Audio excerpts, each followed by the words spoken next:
താങ്കളെ ഇവിടുത്തെ 6.5 കൊല്ലത്തെ ജീവിതം അവസാനിപ്പിച്ചിട്ട് സ്വന്തമായിട്ട് ബ്യൂട്ടി പാർലർ തുടങ്ങാൻ തീരുമാനിച്ച എന്തുകൊണ്ടായിരുന്നു? ഞാൻ നന്നായിട്ട് ത്രെഡിങ് ചെയ്യുമായിരുന്നു. അപ്പൊ ആ ഒരു ബ്യൂട്ടി പാർലർ പറഞ്ഞെങ്കിൽ ത്രെഡിങ് ആണ് മെയിൻ. അപ്പൊ എന്നാ തുടങ്ങാം അങ്ങനെയാണ് പറഞ്ഞിട്ട് അങ്ങനെ തുടങ്ങിയതാണ്. അങ്ങനെ ബ്യൂട്ടി പാർലർ തുടങ്ങാൻ ഒത്തിരി കാശ് വേണോ? നമ്മൾ തുടങ്ങിയിട്ടില്ല, അതുകൊണ്ട് ചോദിക്കുക.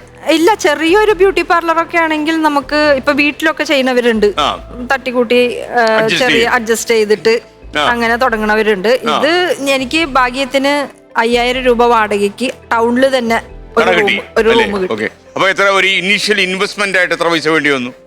ഒരു 1.5 ലക്ഷം രൂപ. അതൊക്കെ സംഭരിക്കാൻ പറ്റിയല്ലേ? അത് നമ്മൾ കുറി ഉണ്ടായി, പിന്നെ കുറച്ച് സഹകരണ ബാങ്കിൽ നിന്ന് സിമ്പിൾ ലോണ് അങ്ങനെയൊക്കെ എടുത്ത്. ഇത് ഷീല എടുക്കുമ്പോ വീട്ടിലെ ഒരു സാഹചര്യം എങ്ങനെയായിരുന്നു? ഹസ്ബൻഡിന് ജോലി ഉണ്ടോ? ഹസ്ബൻഡിന് ഞാൻ പറഞ്ഞില്ല, സ്ഥിരമായ ജോലി ഉണ്ടായില്ല. ഇടയ്ക്ക് ആള് പോവും. പിന്നെ കുറച്ച് അസുഖമൊക്കെ, ഷുഗർ പ്രഷർ ഒക്കെ അത്യാവശ്യം അസുഖമുണ്ട് അല്ലേ? അദ്ദേഹം സാധാരണ എന്ത് ജോലി ചെയ്യുന്ന ആളായിരുന്നു? ആള് ടൈൽസ് കമ്പനിയിലെ സൂപ്പർവൈസർ ആയിരുന്നു, പിന്നെ ഹോട്ടൽ ഫീൽഡ് ആയിരുന്നു. അങ്ങനെ മാറി മാറി ഓരോരോ ജോലിക്ക് ചെയ്തു അല്ലേ? ബ്യൂട്ടി പാർലർ പേരൊക്കെ ഇട്ടോ? താങ്കളുടെ ബ്യൂട്ടി പാർലർ തുടങ്ങിയ എന്തായിരുന്നു? ഷീ സ്റ്റൈൽ എന്നായിരുന്നു. ഇപ്പോഴും അതിന്റെ പേര് അങ്ങനെ തന്നെയാണ്? അതന്നെ, അതേ പേര് തന്നെയാ. അപ്പൊ ഇത് എത്ര കാലം കഴിഞ്ഞതിന് ശേഷമാണ് ഈ നമ്മുടെ ഈ കേസിന് ആസ്പദമായ സംഭവം ഉണ്ടാകുന്നത്? ഇത് ഞാൻ പാർലർ തുടങ്ങിയത് 2017 2017 ജൂൺ മാസമാണ് തുടങ്ങിയത്. അപ്പൊ തുടങ്ങിയിട്ട് കുറച്ച് ദിവസത്തേക്ക് ഭയങ്കര ഇതായിരുന്നു. ഒരു 2-3 മാസം അധികം വർക്കൊന്നും ഉണ്ടായില്ല. പിന്നെ അത് കഴിഞ്ഞ് കുഴപ്പമില്ലാതെ പോയിക്കൊണ്ടിരിക്കുകയായിരുന്നു. അപ്പൊ ഈ ഒരു ചെറിയ റൂമാണ് എൻ്റെ ഒരു പാർലർ. അപ്പൊ ഒരു ടൈലറിങ്, അപ്പൊ പാർലർ ആവുമ്പോ ഒരു ടൈലറിങ്ങും വേണം. അപ്പൊ എന്റെ തന്നെ ഒരു കൂട്ടുകാരി ചേച്ചിയുണ്ട് ടൈലറിങ്. അപ്പൊ ആളോട് പറഞ്ഞു, ചേച്ചി ഞാൻ ഇവിടെ കുറച്ചൊരു സ്ഥലം തരാം, ഇവിടെ ഒരു മെഷീൻ കൊണ്ടുവന്നിട്ട് തയ്ച്ച, അപ്പൊ നമ്മള് രണ്ടാളും പകുതി റെന്റ് കൊടുക്കാമല്ലോ. അപ്പൊ എനിക്ക് അതും കുറയുമല്ല. അങ്ങനെ പറഞ്ഞപ്പോ ആള് ടൗൺ ആയ കാരണം ആളും സമ്മതിച്ചു. അങ്ങനെ ആ റൂമിൽ തന്നെ പകുതി മറിച്ച ആള് ടൈലറിങ്ങും അപ്പുറത്ത് ഞാന് ബ്യൂട്ടി പാർലറും. ഇതിനിടയ്ക്ക് താങ്കൾ ഇറ്റലി പോകാൻ ശ്രമം നടത്തിയായിരുന്നു? ഇറ്റലി കുറെ ഞാൻ തുടങ്ങിയ ശേഷമാണോ? ബ്യൂട്ടി പാർലർ തുടങ്ങിയ ശേഷമാണോ? ഇല്ല, ആദ്യം തുടങ്ങി ഞാൻ ശ്രമിക്കുന്നുണ്ട് ഗൾഫിലേക്ക് ജോയിൻ. ഞാൻ പറഞ്ഞില്ല, എനിക്ക് സാമ്പത്തികമായിട്ട് ബാധ്യതയുള്ള കാരണം എങ്ങനെയെങ്കിലും പുറത്തു പോയിട്ട് കാശുണ്ടാക്കണം. അപ്പൊ ഈ ബ്യൂട്ടി പാർലർ നടക്കുമ്പോൾ തന്നെ ഇതിന്റെ ശ്രമങ്ങൾ നടക്കുന്നുണ്ട്. ബ്യൂട്ടി പാർലർ പറഞ്ഞെങ്കിൽ ഇപ്പൊ നമുക്ക് ജീവിച്ചു പോവാനുള്ളത് മാത്രമേ ഉള്ളൂ. നമുക്ക് അന്നന്ന് ജീവിച്ച് വാടക കൊടുക്കാനും അന്നന്ന് ജീവിച്ചു പോവാനുള്ളത് കിട്ടുള്ളൂ. അപ്പൊ ബാധ്യത തീരണമെങ്കിൽ കുറച്ച് എവിടെയെങ്കിലും പുറത്തു പോയി. ഗൾഫിൽ നടത്തിയ ശ്രമം പരാജയപ്പെട്ടു. പിന്നാണോ ഇറ്റലി ശ്രമിച്ചത്? ഇറ്റലിയിലൂടെ കാര്യം എന്റെ ഒരു കൂട്ടുകാരി ഉണ്ട് ഇറ്റലിയില്. അപ്പൊ അവള് ഡിസംബറിൽ വന്നിട്ടുണ്ടായി. അപ്പൊ അവള് പറഞ്ഞു അവളെ കൊണ്ടുപോയ ഏജന്റിനെ പരിചയപ്പെടുത്തി തരാം. അപ്പൊ ആളിങ്ങനെ കുറെ ബ്യൂട്ടി പാർലർ ആർക്കെങ്കിലും കൊടുക്കാം, അല്ലെങ്കിൽ സാധനങ്ങൾ വിൽക്കാം, അങ്ങനെയൊക്കെ വിചാരിച്ചിട്ടാണ്. പക്ഷേ നടന്നില്ല. പിന്നെ എത്ര മാസം കഴിഞ്ഞപ്പോഴാണ് എക്സൈസുകാർ ബ്യൂട്ടി പാർലർ കയറി വന്നത്? ഇത് കഴിഞ്ഞ വർഷം ഫെബ്രുവരി 27 തിങ്കളാഴ്ച 27 തീയതിയാണ് ഈ സംഭവം നടക്കുന്നത്. ഏത് സമയത്താണ് അവർ കയറി വരുന്നത്? ഒരു 4:30 ആ സമയത്ത്. അന്ന് തിങ്കളാഴ്ച അവര് കയറി വന്നു. തിങ്കളാഴ്ച പറയുമ്പോ നമുക്ക് പാർലറിൽ അധികം തിരക്കുണ്ടാവില്ല. പിന്നെ അത് നൊയമ്പ് സമയമായിരുന്നു. നൊയമ്പ് സമയമാകുമ്പോ പ്രത്യേകിച്ച് തിരക്കുണ്ടാവില്ല. അപ്പൊ അന്ന് എനിക്കൊരു ത്രെഡിങ് മാത്രം വന്നുള്ളൂ. അപ്പൊ അത് കഴിഞ്ഞിട്ട് നമ്മള് ഫേഷ്യൽ ബെഡൊക്കെ ഉണ്ട്, അവിടെ ഞാൻ മൊബൈൽ നോക്കിയിട്ട് കിടക്കും, അല്ലെങ്കിൽ കുറച്ചു നേരം കിടക്കും. നമ്മൾ കർട്ടൻ വലിച്ചിട്ടിട്ട് അവിടെ കിടന്ന് ഉറങ്ങുക എന്തെങ്കിലും ചെയ്യും. അന്ന് ടൈലറിങ് ചേച്ചി ഉണ്ടായില്ല, ഞാൻ മാത്രം ഉണ്ടായുള്ളൂ പാർലറിൽ.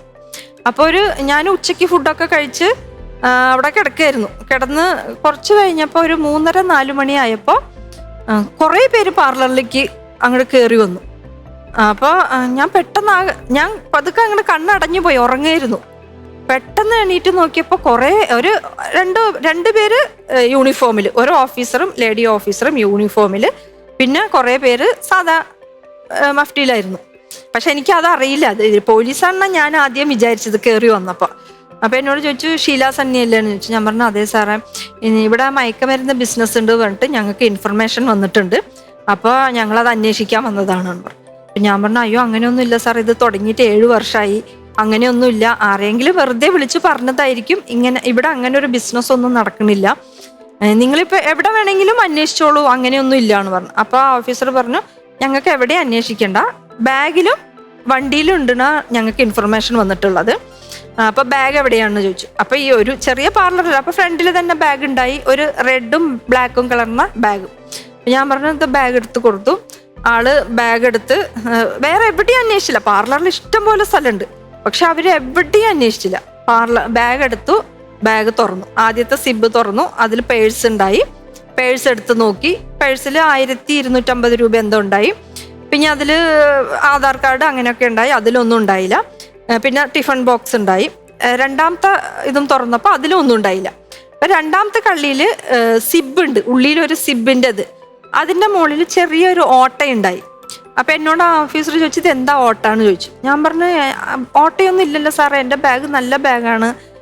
അപ്പം ആൾ പറഞ്ഞു ഒരു സിസർ തരാൻ പറഞ്ഞു. അപ്പം ഞാനൊരു സിസർ എടുത്ത് കൊടുത്തപ്പോൾ ആ ഓട്ട ആളൊന്നും കൂടി വലുതാക്കി കട്ട് ചെയ്തിട്ട് അതിൻ്റെ ഉള്ളിൽ നിന്ന് കൈയിട്ടിട്ട് ഒരു ചെറിയ പേപ്പർ പൊതിമാതിരി എടുത്തു. എന്നിട്ടാണ് ചോദിച്ചു. അപ്പം ഞാൻ പറഞ്ഞു എന്തെങ്കിലും ബില്ലൊക്കെ ആയിരിക്കും ഉള്ളിൽ പോയിരുന്നത്. അപ്പം ആളത് തുറന്നിട്ട് പറഞ്ഞു ഇതാണ് സ്റ്റാമ്പ്. ജസ്റ്റ് ഇങ്ങനെ ഒന്ന് കാണിച്ചോളൂ, ഇതാണ് സ്റ്റാമ്പ് അങ്ങനെയാണ് പറഞ്ഞു. അപ്പൊ എനിക്കിതറിയാം, നമുക്ക് സ്റ്റാമ്പ് പറഞ്ഞെങ്കിൽ എന്താണെന്ന് അറിയില്ല. LST അങ്ങനെയാ പറഞ്ഞത്. അപ്പൊ ഞാൻ പറഞ്ഞ ഞാൻ ആ കൂളായിട്ട് നിൽക്കുകയാണ്. എനിക്കിതിനെ കുറിച്ച് അറിയില്ലല്ലോ. പക്ഷെ നമുക്കിതിന് കഞ്ചാവെന്ന് മാത്രം നമ്മൾ കേട്ടിട്ടുള്ളൂ. ഈ LST സ്റ്റാമ്പ് എന്ന് പറയുന്നത് ആദ്യമായിട്ടാണ് കേൾക്കുന്നത്. അപ്പൊ എനിക്കിതിന്റെ ഇത് അറിയില്ല, ഇതിന്റെ സീരിയസ്നെസ് ഇല്ല. ഞാൻ പേടിച്ചില്ല, ഞാൻ ധൈര്യമായിട്ടാ നിക്കണേ. ഞാൻ പറഞ്ഞു ഞാൻ അങ്ങനെ ചെയ്യാറില്ല അങ്ങനെയാണ് പറഞ്ഞു. അപ്പൊ ഇവര് വീട്ടിലാരാണ്ടെന്ന് ചോദിച്ചു. അപ്പൊ ആ സമയത്ത് ഹസ്ബൻഡ് വീട്ടിലുണ്ടായില്ല. ആള് വടക്കാഞ്ചേരി ഒരു ഹോട്ടലിൽ ജോലിയായിട്ട് ആള് അവിടേക്ക് പോയിരിക്കുകയായിരുന്നു. അപ്പൊ ഞാൻ പറഞ്ഞു വീട്ടില് മോനും മരുമോളും ഉണ്ട് അങ്ങനെയാണ് പറഞ്ഞു. അപ്പൊ മോന് എവിടെയാണെന്ന് ചോദിച്ചപ്പോൾ മോന് ഇവിടെ അടുത്ത് തന്നെയാ, ചാലക്കുടിയിൽ അടുത്ത് തന്നെയാ, മൊബൈൽ ഷോപ്പാണെന്ന് പറഞ്ഞു. അപ്പൊ എന്നോട് എൻ്റെ ഫോൺ തന്നു പറഞ്ഞു മോനെ വിളിക്കാൻ പറഞ്ഞു. അപ്പം ഞാൻ മോനെ വിളിച്ച് പറഞ്ഞു മോൻ ഇങ്ങനെ കുറേ പേര് ഓഫീസർമാർ വന്നിട്ടുണ്ട്, ഞാൻ മമ്മി മയക്കമരുന്ന് ബിസിനസ്സിനാണ് അവർ പറയുന്നത്, നീ ഒന്ന് വേഗം വരാൻ പറഞ്ഞു. അപ്പം അവനൊരു 10 മിനിറ്റ് കഴിഞ്ഞിട്ട് 10-15 മിനിറ്റ് കഴിഞ്ഞപ്പോഴാണ് അവൻ വന്നത്. അപ്പം എന്നോട് ചോദിച്ചു വണ്ടി എവിടെയാണെന്ന് ചോദിച്ചു. ഞാൻ പറഞ്ഞു വണ്ടി താഴെ പാർലറിൻ്റെ താഴെ പാർക്ക് ചെയ്തിട്ടുണ്ട് എന്ന് പറഞ്ഞു. അപ്പോൾ മോൻ വന്നപ്പോൾ വണ്ടിയുടെ കീയും കൊണ്ടുപോയി, മോനെയും കൊണ്ടുപോയി. അവിടെ മുകളിലൊരു കമ്പ്യൂട്ടർ സ്ഥാപനമുണ്ട്, അതിൻ്റെ ആ സാറിനെയും ആ കെട്ടിടത്തിന്റെ ഉടമസ്ഥനായ അവരെയും കൊണ്ടുപോയിട്ടാണ് താഴെ വണ്ടി തുറന്ന് വണ്ടിയുടെ ഉള്ളിൽ ഹെൽമെറ്റ് ഉണ്ടായി, റെയിൻകോട്ട് ഉണ്ടായി, പിന്നെ നമ്മൾ ഇൻഷുറൻസ് അടയ്ക്കുന്ന കവർ ഉണ്ടായി. ആ കവറിന്റെ ഉള്ളിലായിരുന്നു വേറൊരു പൊതി. പക്ഷെ അതെനിക്ക് അവർ കാണിച്ചില്ല. വണ്ടിയിൽ 6 സ്റ്റാമ്പ്, ബാഗിൽ 6 സ്റ്റാമ്പ്, ടോട്ടൽ 12 സ്റ്റാമ്പ് ഉണ്ട് എന്നാ പറഞ്ഞ. 2 ഗ്രാമിന് താഴെ എന്നാ പറഞ്ഞ. എന്നിട്ട് വണ്ടിയിലുള്ളത് എനിക്ക് കാണിച്ചില്ല. മോന് അപ്പം ഞാൻ കയറി വന്ന് എന്നോട് പറഞ്ഞു. അതിൻ്റെ ഉള്ളിൽ അവിടെ ടൗണായ കാരണം ഫുൾ ആൾക്കാരായി. ഓരോ സ്ഥാപനത്തേക്ക് ഇങ്ങനെ വണ്ടി ജീപ്പും നിർത്തി എക്സൈസുകാർ വരുമ്പോ ഫുള്ള് താഴെയും മുകളിലും എല്ലാരും. ഇല്ല അപ്പൊ ഒന്നും വന്നില്ല ചാനലുകാരൻ. അത് കഴിഞ്ഞിട്ട് പിന്നെ ഇവര് കുറെ പേപ്പർ വർക്ക്. അപ്പൊ എന്നോട് ചോദിച്ചു എവിടെയെങ്കിലും പോവാറുണ്ടോ, ബാഗ് എവിടെയെങ്കിലും വെക്കാറുണ്ടോ, വണ്ടി ആർക്കെങ്കിലും കൊടുക്കാറുണ്ടോ. ഞാൻ പറഞ്ഞു ഞാൻ എവിടെയും പോവാറില്ല, ബാഗ് ആരും ഉപയോഗിക്കാറില്ല, എൻ്റെ ബാഗാണ്, ഞാൻ ഉപയോഗിക്കുന്ന ബാഗാണ്, വണ്ടിയും ആരും ഉപയോഗിച്ചിട്ടില്ല അങ്ങനെയാണ് പറഞ്ഞു. അപ്പൊ ആരുടെ മേലെങ്കിലും സംശയമുണ്ട്? ആ സമയത്ത് എനിക്ക് ആരെയും സംശയിക്കാൻ തോന്നുന്നില്ല. ഇത്ര വലിയ തയ്യൽ ചേച്ചിയെ കുറിച്ച് ചോദിച്ചായിരുന്നു. ഒരാൾ അവിടെ തയ്യലിൽ അന്ന് അവരുണ്ടായില്ല. ഞാൻ പറഞ്ഞു അന്ന് ആളുടെ മോള് ടൂറ് പോവായിരുന്നു. മോള് കോളേജില് ടൂറ് പോണ കാരണം ആള് കാലത്ത് തന്നെ എന്നോട് വിളിച്ചു പറഞ്ഞു ഞാൻ ഇന്ന് വരുന്നില്ല അങ്ങനെയാണ്. ആ ചേച്ചി എന്നോട് കാലത്ത് വിളിച്ച് പറഞ്ഞിട്ടുണ്ടായി.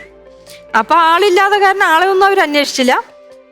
ഇപ്പൊ ഇങ്ങനെ സംശയങ്ങൾ ചോദിച്ചു എവിടെയെങ്കിലും പോവാറുണ്ട്. അപ്പൊ ഞാൻ പറഞ്ഞു എനിക്ക് ആരെയും സംശയമില്ല അങ്ങനെ പറഞ്ഞു. അത് കഴിഞ്ഞപ്പോ പിന്നെ കുറെ പേപ്പർ വർക്കും അതും ഇതും ഒക്കെ കഴിഞ്ഞ് അപ്പൊ എനിക്കാണെങ്കിൽ ഭയങ്കര വെള്ളം ദാഹിക്കുക, എനിക്ക് വേറെ ഒന്നും പറയാൻ കിട്ടണില്ല.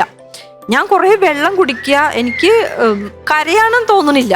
അത് കഴിഞ്ഞിട്ട് കുറച്ച് കഴിഞ്ഞപ്പോ ഒരു 5 മണി 5:30 കൂടി എന്നെ അവിടുന്ന് താഴെ ഇറക്കി അവരുടെ ജീപ്പിൽ. താങ്കൾക്ക് പേടിയായി കരച്ചിലൊക്കെ വന്നോ? ഇല്ല ഞാൻ കരഞ്ഞൊന്നും ഇല്ല.